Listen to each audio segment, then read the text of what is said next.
Hola, ¿qué tal? Mi nombre es Mila y esto es Puede Pasarte.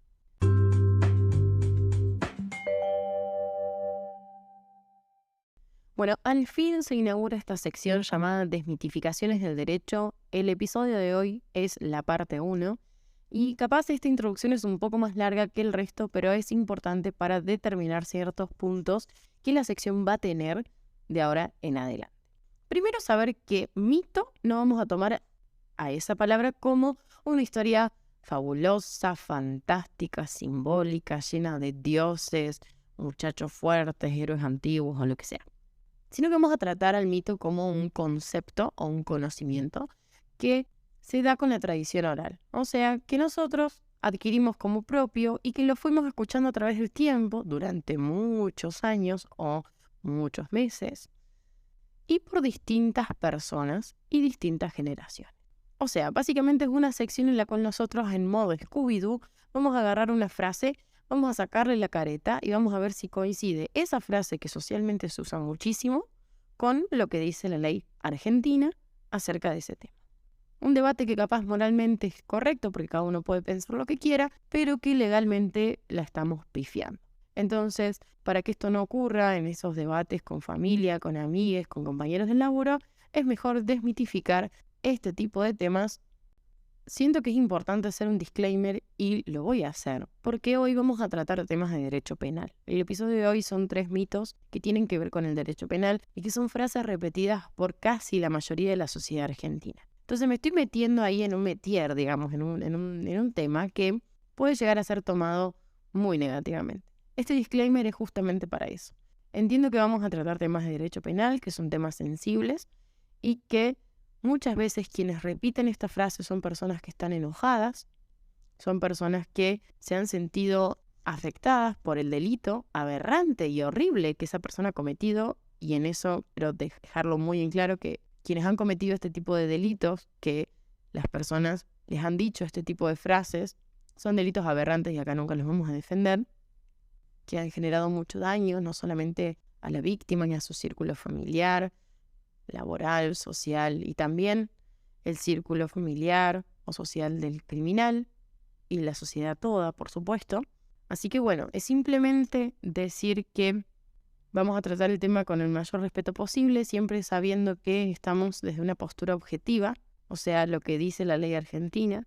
Y la idea es simplemente quitar el velo de la realidad que hay entre la frase y lo que determina la normativa argentina que está vigente el día de hoy.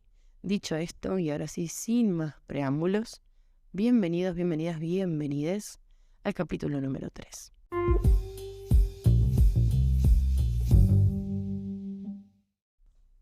Un dato necesario es que todos los mitos tienen como título frases de tweets que se viralizaron o se repitieron mucho.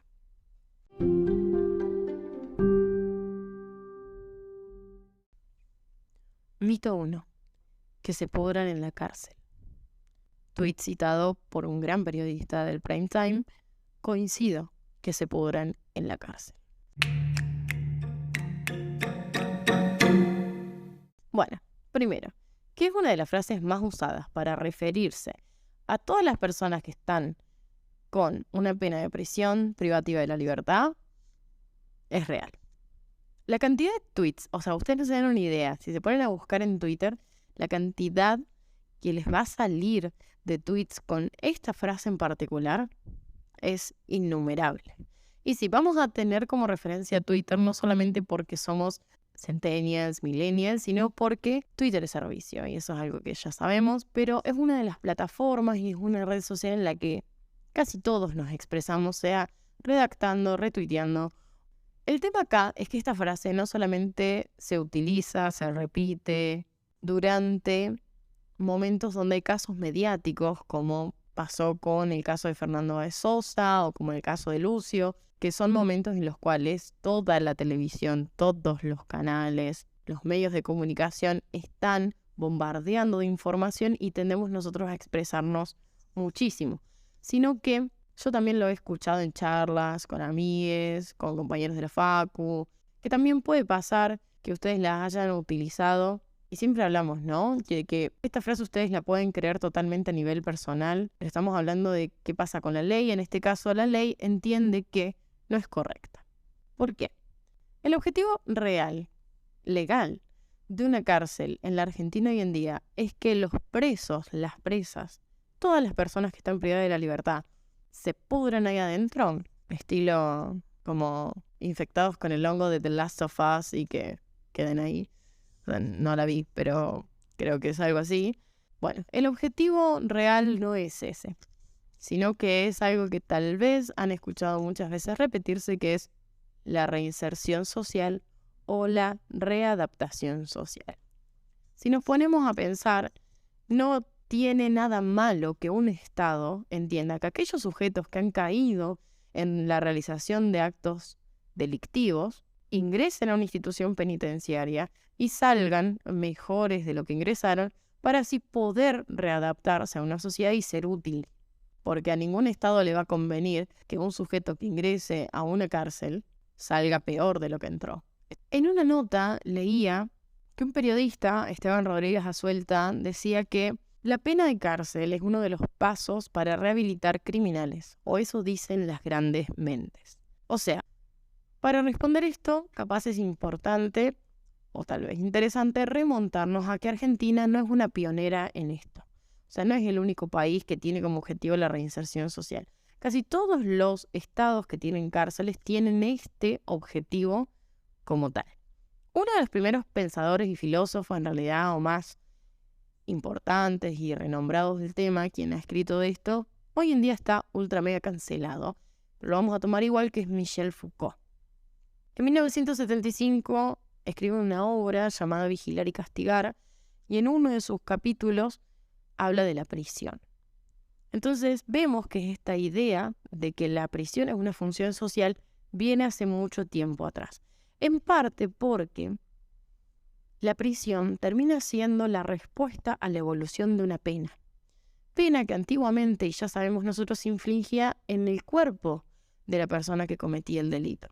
O sea, nosotros podríamos sufrir latigazos, podrían cortarnos nuestras extremidades, y eso hacía que la sociedad toda observe y se genere un estigma social alrededor de un sujeto que nunca se recuperaba de eso. La evolución de esa pena corporal terminó siendo hoy en día la pena privativa de la libertad. Que nosotros podríamos decir, bueno, no es lo mismo quitarle un brazo que quitarle la libertad. Pero vamos a también especificar que cuando estamos frente a una pena privativa de libertad nos están quitando un derecho fundamental, que es el derecho a la libertad en parte. ¿Qué pasa? Michel Foucault en 1975 nos habla de esta idea y empieza a hablar de que los individuos tenían que someterse a un proceso para transformarse en seres útiles y dóciles. O sea, que la cárcel funcione como una institución disciplinaria, en su totalidad, de manera completa. No solo el cuerpo a través de la actividad física, a través de la alimentación, sino mental, a través de la educación, a través del trabajo. Que no servía de nada tener un montón de gente que ya había caído en actos delictivos, picando piedras y pasándola mal, si después de cumplir su pena salían y seguían haciendo lo mismo. Ahora sí, hablemos de hoy en día. También hay que admitir que una de las partes importantes de la reinserción social es la sociedad. O sea, ¿a dónde sale este sujeto? Y nosotros como sociedad vamos a admitir que generamos un estigma social muy grande a aquellas personas que han sido privadas de la libertad. O sea, una persona que tenga un comercio y viene un sujeto a ofrecer su trabajo y vemos que, por ejemplo, ha robado a mano armada o estafado o, no sé, secuestrado a alguien y luego ha extorsionado pidiendo dinero, claramente no vamos, como sociedad, o la gran mayoría de ella, a pensar muy bien de este sujeto. Y eso también hace a que esta reinserción social que debe de hacer un sujeto que fue privado de la libertad no sea la mejor en nuestro país. Hablando de la reinserción, unos datos que a mí me llamaron un poco la atención y en parte fue porque, como dijimos, vamos a tomar datos federales, ¿verdad? Pasado, o sea, a fines del 2022, terminó con un total de 11.349 personas detenidas, privadas de su libertad. El 10% de esas 11.000 y pico de personas son hombres Y otro dato es que solamente 5.131 personas tienen sentencia firme. O sea que más del 54% de los sujetos detenidos el año pasado estaban cumpliendo una prisión preventiva. Mitificar la figura de la prisión preventiva. Porque muchas veces pasa que decimos, mira, este estuvo libre hasta que lo sentenciaron a juicio, ¿cómo puede ser?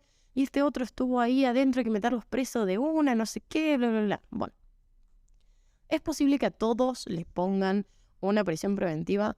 No. Es una figura que va a ser aplicada en el momento en el cual hay una investigación penal preparatoria que está teniendo a un sujeto como sospechoso de autor de un delito. Fiscalía, que está investigando, descubre dos posibles situaciones de este sujeto sospechoso. La primera es que potencialmente es peligroso porque puede intervenir en esa investigación penal preparatoria. Supongamos que este sujeto tiene muchos contactos y empieza a llamar a todos para que borren cosas, empieza a amenazar a los testigos de que no hablen o empieza a coimearlos. Bueno, vemos que el sujeto tiene mucha plata y está averiguando acerca de que se quiere ir del país al exterior, a un país que no se puede extraditar, bla, bla. O sea, hay peligro de fuga. Cuando nosotros estamos frente a un sospechoso de delito que está siendo investigado en una investigación penal preparatoria y ese sujeto es de peligrosidad porque puede intervenir en la investigación penal preparatoria o es peligroso porque tiende a fugarse y hay suficientes fundamentos y pruebas que nos demuestren esto, yo puedo pedir la prisión preventiva que me la tiene que, por supuesto, autorizar el Poder Judicial. Ahora bien, el mito de esto. Sujeto que cumple prisión preventiva, sujeto que después cumple menos pena efectiva. No es real, lo hacemos caer ahora. ¿Por qué?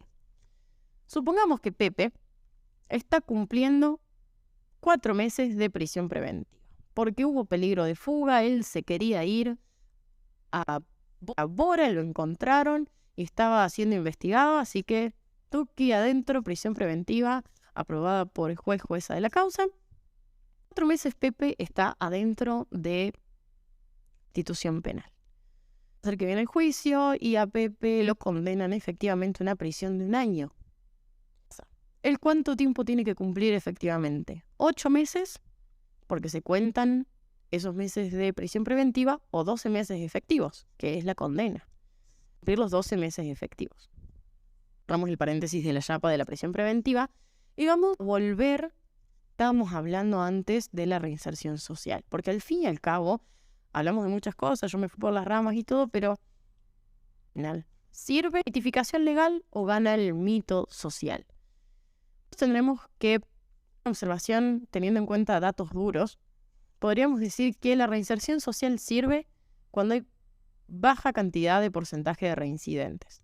O sea, cuando hay una baja personas que una vez que delinquen vuelve a delinquir y vuelve a ingresar al sistema penitenciario. Menos del 50% el sistema funciona, si es más, no. Argentina hoy se encuentra alrededor de un porcentaje de 70% de reincidentes actualmente en las cárceles argentinas, por lo que si tomamos estos datos duros, podríamos afirmar que la reinserción social está siendo un poco más compleja y estaría ganando el mito que los sujetos sí no le están pasando bien en las cárceles tampoco y podríamos decir que, entre comillas, se están pudriendo en ella porque pocos son las mejores condiciones en las que se encuentra la institución penal hoy en día. Entonces ya habla de las falencias o las faltas en realidad que el Estado argentino está teniendo en otorgar estas herramientas de reinserción social. La desmitificación legal terminó en que, en realidad, la idea de la teoría legal es que la gente no se pudre en la cárcel, sino que el objetivo real es la reinserción social, nos puede gustar o no, y después que ese objetivo tal vez hoy en día no se esté llevando a cabo de la mejor forma, pero que puede mejorar.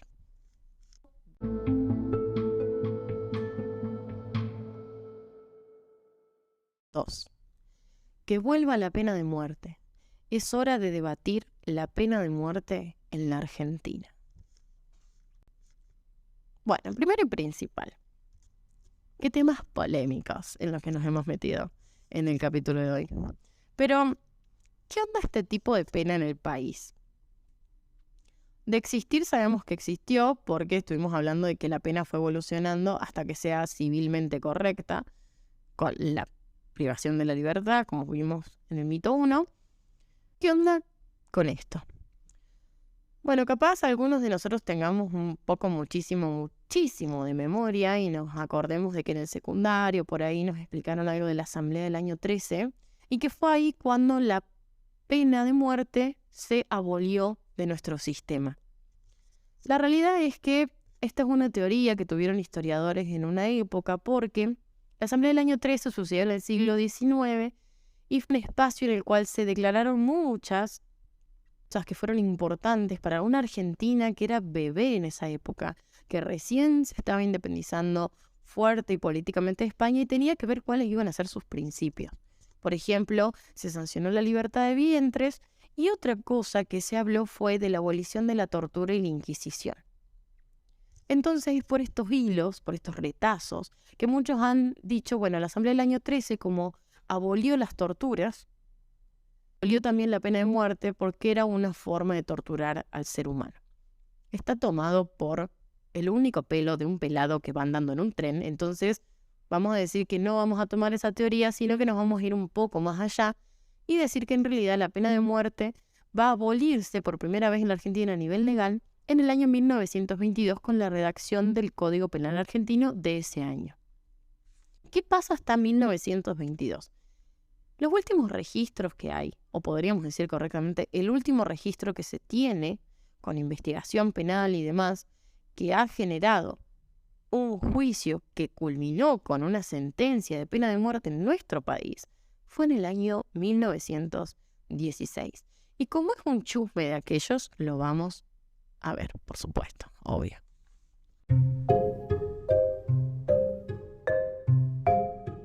Buenos Aires, 1916. 2 ciudadanos italianos, inmigrantes calabreses, fueron condenados a la pena de muerte por pelotón de fusilamiento en el patio de un penal porteño. ¿Qué pasó? El crimen fue muy famoso en esa época. Se le llamó el crimen de la calle Gallo 1680 y era porque allí se encontraba la gran casa de el señor Livingstone, que es nuestro fatídico protagonista del caso de hoy. Bueno, la víctima, Carlos Livingstone. La profesión del señor, subcontador del Banco Hipotecario de la Nación Argentina. O sea, un poco de plata tenía. Básicamente, al Carlitos lo encuentran apuñaladísimo en el living de su casa y lo único que falta es la billetera y un par de objetos de valor. Claramente la policía dice, esto es un robo, el tipo tenía un poco de guita, ya está, lo vamos a cerrar acá. Y hubo un sujeto que no se tiene registros de quién fue, pero se quedó pensando un poco porque le llamaba la atención la cantidad de puñaladas que tenía Carlos en su pecho y la forma que éstas tenían, porque parecían bastante desprolijas y como que fue con mucha bronca. Lo que en derecho se suele llamar alevosía y ensañamiento. Entonces, bueno, se pusieron a investigar un poco más y ahora sí vamos. Terminaron hablando con la señora que cocinaba en la casa y terminó admitiendo que la señora de la casa, o sea, la esposa de Livingstone, hartadísima de su marido, pero cansada a otro level, contrató a estos 2 sujetos que trabajaban en el puerto de Buenos Aires. Les dijo, yo le pago un par de pesitos y ustedes me matan a este señor y me sacan un dolor de cabeza. ¿Cómo terminó todo? Estos 2 sujetos fueron encontrados por la policía porque la señora que trabajaba de cocinera dio una descripción muy detallada. Fueron condenados al pelotón de fusilamiento, los fusilaron una madrugada y la señora de Livingstone, que era 20 años menor que su esposo, fue condenada a una reclusión perpetua, una figura que hoy en día ya no existe. Entonces, como vemos, fue un caso muy interesante, pero después de este caso, en el año 16, hasta el año 22, solamente se encontraron registros de 5 personas más, 5 hombres, que fueron condenados a la pena de muerte. Fueron los 5 por pelotón de fusilamiento y las causas eran todas de robos pequeños. No fue hasta el año 1933, cuando el Código Penal del año 22 ya estaba vigente y que había abolido la pena de muerte, que hubo un presidente que no tuvo la mejor idea de decir: yo, Juan Pedro Justo, entiendo que tiene que volver esta figura de la pena de muerte. Entonces escribió un proyecto y lo mandó al Congreso. Por eso le dijo: no, ni se te ocurra. Ya estuvimos por este lado y no es lo que nosotros queremos como país. Entonces, no hubo ni mu acerca de la pena de muerte, hasta, por supuesto, esos fatídicos años de la historia argentina en los que comenzaron los golpes de Estado, las dictaduras militares, que bien sabemos utilizaron la pena de muerte sin juicio previo, que fueron épocas muy oscuras, muy feas de nuestro país. Y en el año 1984, Raúl Alfonsín termina decretando, a través de la firma del Pacto de San José de Costa Rica o la Convención Americana de Derechos Humanos, la existencia de que Argentina nunca iba a tener una pena de muerte. Llegamos al año 1994. Última reforma constitucional. ¿Qué pasa? El artículo 75, inciso 22, nos determina que hay ciertos tratados internacionales que van a estar establecidos ahí, que van a tener jerarquía constitucional. ¿Qué significa esto? Que lo que dicen esos tratados internacionales, esas convenciones, van a tener igual valor que lo que dice la primera parte de nuestra Constitución Nacional, o sea, nuestros derechos más importantes. Esto hace que no puedan existir leyes menores, o sea, leyes nacionales, constituciones provinciales, leyes provinciales, cartas orgánicas municipales y demás, que vayan en contra de la Constitución Nacional y de estos tratados internacionales. O casualidad, uno de esos tratados internacionales que se agrega es el Pacto de San José de Costa Rica o la Convención Americana de Derechos Humanos. ¿Qué dice esta convención en el artículo 4, inciso 3? Que aquellos estados firmantes que hayan abolido la pena de muerte no pueden restablecerla en un futuro, se comprometen a eso. Bien, se coloca con esta jerarquía el Pacto Internacional de los Derechos Civiles y Políticos, que en su artículo 6, inciso 1, expresa exactamente lo mismo. Argentina entonces se encuentra ahí. La abolió en 1922 y como firmó estos dos tratados, no podríamos hoy en día tener pena de muerte. ¿Pero qué pasa? El artículo 75 son las atribuciones del Congreso de la Nación. ¿Por qué se encuentra ahí esta advertencia? El artículo sigue. ¿Y qué nos explica? Básicamente nos dice: si las dos cámaras del Congreso, la de diputados y la de senadores, aprueba por 2/3 de la totalidad de los miembros de la Cámara, o sea, no los que hacen quórum, con lo difícil en este país que es que esos sujetos vayan a hacer quórum, imagínense, todos ahí adentro votando a favor. Las 2/3 partes de la totalidad de sus miembros aprueban una decisión que es denunciar este tratado. Y a su vez el presidente de turno o la presidenta de turno también coinciden en pensamiento y pide la denuncia, el tratado puede ser denunciado. Ahora bien, acá es cuando muchas personas se hacen un lío, un matete, una ensalada, lo que sea, porque dicen, no les suena mucho la palabra denuncia, y dicen, bueno, se deroga. Entonces, con la decisión del Poder Legislativo y del Poder Ejecutivo, derogamos esos tratados de jerarquía constitucional. No, mi rey, no, mi reina, no es así de fácil, porque la denuncia es una figura del derecho internacional público y no tiene nada que ver con la derogación. ¿Por qué? Denunciar un tratado internacional es una forma de determinar la participación de un Estado en un tratado internacional. O sea, cuando un Estado denuncia, un Estado está manifestando su voluntad de que no quiere estar más en ese tratado, de que no se va a regir más por los artículos que ese tratado tiene. Entonces, vamos a la respuesta larga. Hoy en día, en la Argentina, ¿se puede debatir la pena de muerte de manera sencilla? O sea, que ingrese al Congreso, que el Congreso la apruebe, que el Poder Ejecutivo Nacional la coloque en vigencia y toque. No. Ahora, ¿se puede denunciar un tratado internacional con todos esos requisitos que vimos para intentar después debatir la pena de muerte? En un principio sí.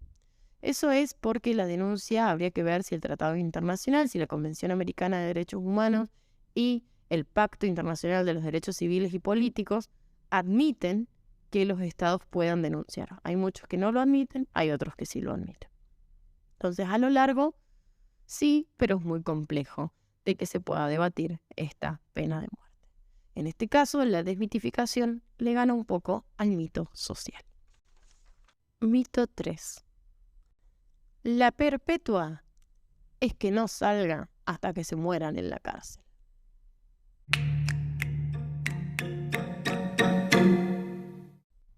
Es bastante común y suele impactar a muchos sujetos saber que la pena perpetua en realidad tiene algún tipo de límite temporal. Hay muchos debaten esta idea de que si la pena perpetua tiene un límite temporal no debería llamarse perpetua. Pasa que en manera teórica se va a asemejar mucho a la pena de muerte, porque al final lo que está diciendo un tribunal va a afectar a la vida de ese sujeto, a toda la vida de ese sujeto. Es algo que, primero que fue muy reciente, todo lo que pasó con esto que vamos a hablar ahora, entonces puede pasar que nosotros nos hayamos quedado con el chip viejo. Porque hoy en día, para hacer un poco de spoiler, medio como que la perpetua sí es perpetua. Antes del 2017 la perpetua era un poco dudosa. ¿Por qué? Y ahí nos vamos a remontar al artículo 13 del Código Penal argentino, que nos habla de las libertades otorgadas por resolución judicial, más conocidas como libertades condicionales. En el artículo 13 se dan todas las posibles opciones de libertades condicionales. Y nos dice en un momento que aquellos sujetos que estén privados de la libertad con una pena perpetua pueden pedirle al juez la resolución judicial para la privación condicional a partir de haber cumplido 35 años en prisión. Esto antes del 2017 era así. O sea, aquella persona que había sido condenada con pena perpetua, una vez que cumplía los 35 años efectivos, podía pedir la libertad condicional. Si se la daban esa libertad condicional, se daba usualmente un periodo de 10 años en la cual el sujeto iba a estar controlado con todo lo que la libertad condicional exige, que son muchos requisitos, y una vez que ya pasaban esos 10 años, se eximía de seguir su pena. En parte, esto tenía que ver con dos teorías. La primera es que un sujeto no puede ser culpable toda la vida por un delito, y la segunda teoría era esta idea de que el fin de la cárcel no es que la gente se pudre en ella, sino que existe una reinserción social. Como digo, y vuelvo a repetir porque ya empezamos hace mucho este capítulo, estas no son opiniones personales, es lo que dice la ley. Entonces pasaba que aquellas personas que habían sido sentenciadas cumplían 45 años, 35 adentro, 10 con prista condicional y listo. Entonces sucedió que hubo un miembro del Congreso, inició un proceso de proyecto de ley para que esto se modifique. Y en el año 2017 sale este proyecto de ley. Básicamente lo que determina es que aquellos sujetos que han sido condenados con una prisión perpetua no van a poder tener la libertad condicional. O sea, aquellas personas que hayan sido condenadas a prisión perpetua por delitos como casi todos los delitos del Código Penal argentino, homicidio agravado, delitos contra la integridad sexual, tortura seguida de muerte, o sea, básicamente todos menos 3 delitos, hayan sido condenados por estos, no van a poder pedir la libertad condicional. Entonces podríamos decir que desde el año 2017, por más de que aquellas personas hayan cumplido efectivamente 35 años de condena, no van a salir en libertad condicional. Ahora bien, entonces, en este caso, ganaría un poco el mito y la desmitificación no sería correcta. ¿Qué sucede? Lo que pasa y lo que contamos al principio. Puede pasar que esta idea de una perpetua total sea asemejada a una pena de muerte. Entonces, cumplidos los 35 años, se da la posibilidad, en realidad, los abogados y abogadas defensoras de los sujetos que están cumpliendo condena podrían pedir un análisis del caso concreto y podrían manifestar que están yendo en contra de los tratados internacionales que nombramos en el mito anterior, la Convención Americana de Derechos Humanos, por ejemplo, que habla de que no se puede condenar a un sujeto toda su vida, o sea, no lo podemos matar. Entonces, como podemos ver, está complejo este mito 3 y podríamos decir que en este caso se igualó el mito a la desmitificación.